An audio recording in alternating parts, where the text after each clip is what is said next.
Hey folks, it's Nick Granville. Welcome to my YouTube channel. I hope everybody's doing well. Today I thought I'd talk about the blues. So you probably have seen, hopefully you've seen, a video that I did yesterday where I was, it was from a gig I did recently, and it was a slow kind of 1280 blues solo. I love it.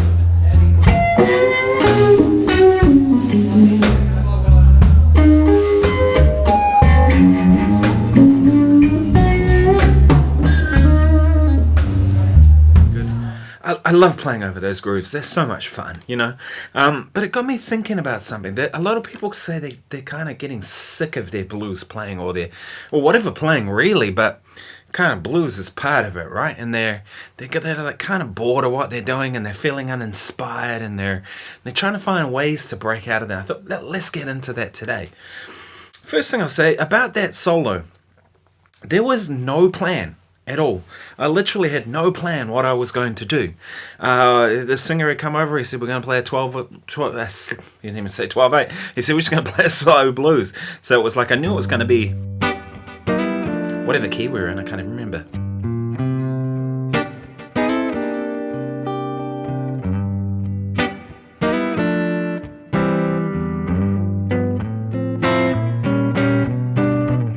I knew it was going to be one of those, right? That's as much as I knew. I didn't even know what song he was going to sing. He didn't tell me. It just like started singing out. I think he did The Sky Was Crying, but it was really cool, you know, and we sort of just went with it, you know. It's improvised, right? And so I came up with that solo just in the moment. It was quite a long solo. Like I kind of stretched out on that one, a couple of minutes, you know. But it got me thinking like about what people are struggling with when it comes to the blues. But part of it is that people play too many textbook licks, right? Now, at some point you've got to do that, right? You've got to know your...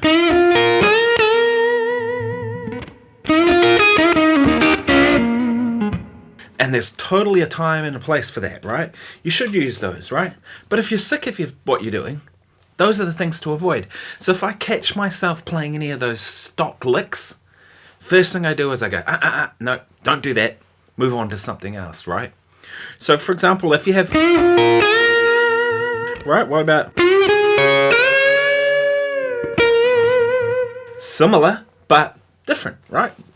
And I find that's kind of part of it, right? Like, you know, you could kind of just go down the same road and expect a different result, or change it up. Makes sense. So that's what I do. Like, I deliberately try not to play the things that I always play, and just kind of chase something new. Another thing you can do, here's a good one. This is something that I kind of got from Mick Guitarist from a fantastic book called The Advancing Guitarist. If you haven't seen it, you should check it out. Mick Guitarist was Pat Metheny's teacher, John Scofield, I think he taught Bill Frisell, all kinds of amazing players. He taught at Berklee School of Music, so all those players that came through there. But one thing he talks about is like playing along one string. Right? So instead of like, if we're in B flat minor pentatonic and we're using that as our sound, instead of this, right? What about if we took the B string? Well, obviously there's going to be no B flat, but if our next note, that note, D flat starts there, right? So your scale can now go D flat, E flat, F, A flat, B flat.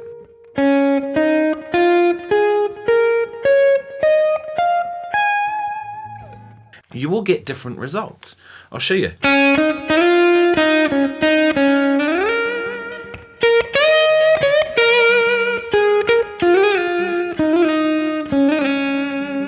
See, even those slides that I did in there, da-da-da-da-da-da, right? They were by design of just the fact that I was using one string. But do the same thing, but now have all the strings at your disposal. So what you can do...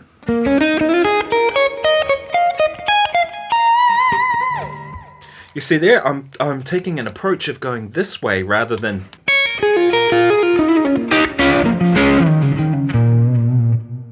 It's totally cool, like play that position, but you'll get different results by looking at the guitar in this direction. So give that one a try as well. I find that really super useful.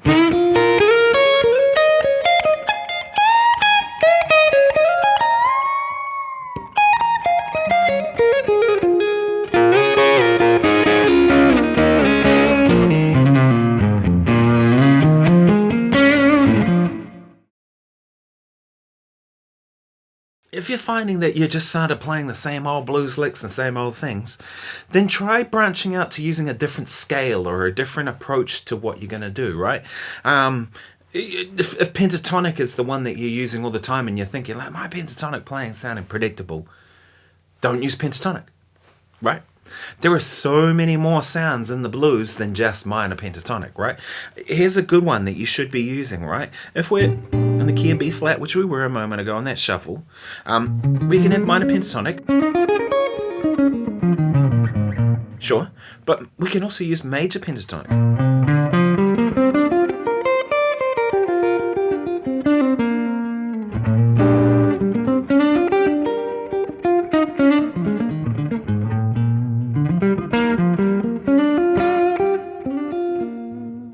Has a sweeter kind of approach to the blues, right? I've done a video on major pentatonic before. Look back through my channel, you'll be able to find that. You could also do the Robben Ford pentatonic that I've talked about. I've done a video on that as well, and a bunch of lessons. That's one I've got a lot of use out of, but the 6 instead of the flat 7. Instead of that note.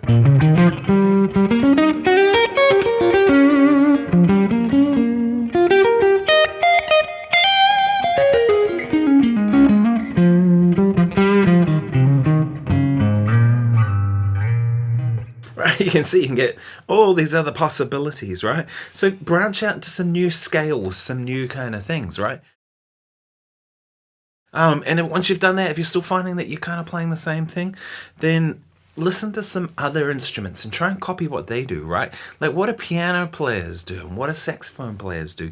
So it's not like a horn player would play a phrase like... They just wouldn't go that like that, would they? They'll go... They're more likely to legato like that, hammer-ons and pull-offs as we would do on the guitar. So trying to do that to sound more like a horn.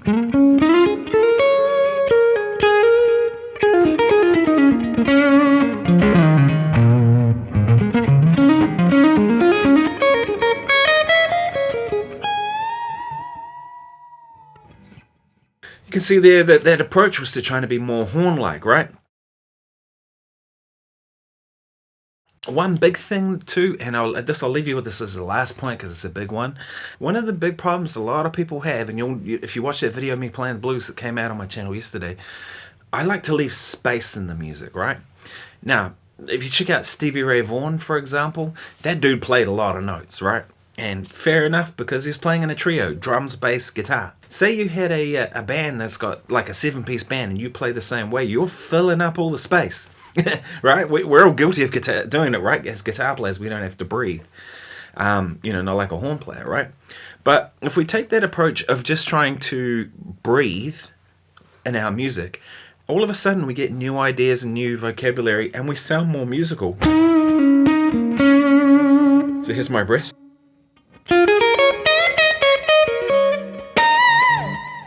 A breath.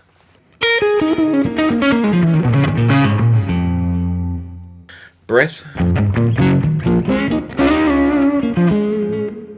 Right, because could you imagine a singer playing the way some guitar players do, right? A singer doing that, they'd like cool over and die. Because they'd just be like running out of breath, right? So the thing is, like, leave some space and all of a sudden you'll find that even tired old ideas sound fresh again, right? Another thing you can do, there's a great quote I saw of, I think it was John Coltrane said to Miles Davis, "Man, how do I stop playing so many notes?" And apparently Miles Davis said, "Take the horn out of your mouth." I thought that was so great. Same thing with guitar, right? Take the guitar out of your mouth. No. Take your hand off the instrument.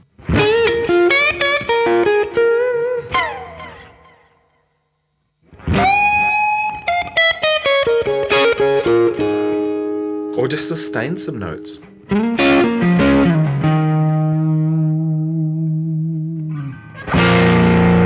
So when you sustain some notes like that, it doesn't really leave a space, but it kind of does, right? Rather than everything being long flurries of fast notes, like just let it breathe a little bit. And you'll find that kind of takes things to another level. Hey, these are just some ideas. Hopefully they break you out of the rut of sounding the same and getting tired of your blues playing. All of this can apply to rock playing. If you're more a blues rock player, that's cool too. All of this applies to jazz fusion, which is really what I do most of the time, is a fusion of blues and jazz and funk and rock music and soul music and all these things kind of in a mashup, right? With all these styles, the same thing is the same, right? Leaving space, thinking about your instrument differently. Yeah. Anyway, hey, look, I hope you found this useful. If you have, please like and subscribe. My name's Nick Granville, as I said. I'm a Wellington, New Zealand-based professional guitar player. If you want to buy me a coffee, it's linked below if you found this useful. Or the PayPal's there if you want to make a donation. That all helps. Not doing this channel for money. I just do this because I want to do it.